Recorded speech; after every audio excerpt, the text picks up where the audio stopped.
মাননীয় সদস্যবৃন্দ, সংসদের কার্যক্রম পরিচালিত হবে সংসদের কার্যপ্রণালী বিধি এবং দীর্ঘদিনের সংসদীয় রীতিনীতি ও ঐতিহ্য অনুযায়ী।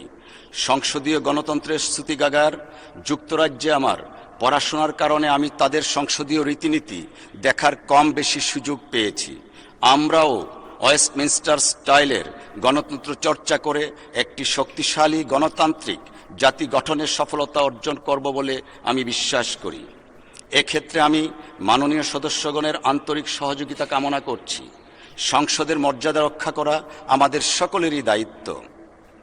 মতভেদ থাকবে, বিতর্কও হবে, কিন্তু তা অবশ্যই শালীনতা, যুক্তি এবং পারস্পরিক সম্মানের মধ্যে থাকা প্রয়োজন। জাতীয় সংসদ হবে জাতির দর্পণ। মাননীয় সদস্যবৃন্দ, আমাদের মনে রাখা আবশ্যক যে বাংলাদেশের জনগণ এই সংসদের দিকে তাকিয়ে থাকে তাদের আশা আকাঙ্ক্ষার প্রতিফলন দেখার জন্যে। তাই আমাদের দায়িত্ব হলো গণতন্ত্রকে শক্তিশালী করা, আইনের শাসন প্রতিষ্ঠা করা এবং মানবাধিকার রক্ষা করা।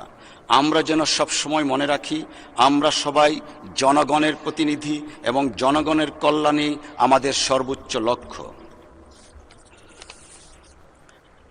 মাননীয় সদস্যবৃন্দ, আজকের এই মহান সংসদ গতানুগতিক ধারার বাইরে এক ঐতিহাসিক সংসদ, যেখানে আমরা কেউ এসেছি ফাঁসির মঞ্চের সন্নিকটে থাকা কনডেমড সেল থেকে, কেউ এসেছি ফেসিবাদ শাসন ব্যবস্থায় সৃষ্ট জুলুম নির্যাতনের আয়নাঘর থেকে, কেউ এসেছি প্রিয় মাতৃভূমি থেকে দেড় যুগেরও বেশি সময় নির্বাসিত জীবন কাটিয়ে, কেউ এসেছি গুম হয়ে দেশ এবং ভিন দেশে ফেলে থাকা জীবন্ত লাশের দুঃসহ জীবন কাটিয়ে, আর অনেকেই এসেছি মামলা, জুলুম, নির্যাতন এবং কারাগারের দুঃসহ জীবন কাটিয়ে মজলুম হিসাবে।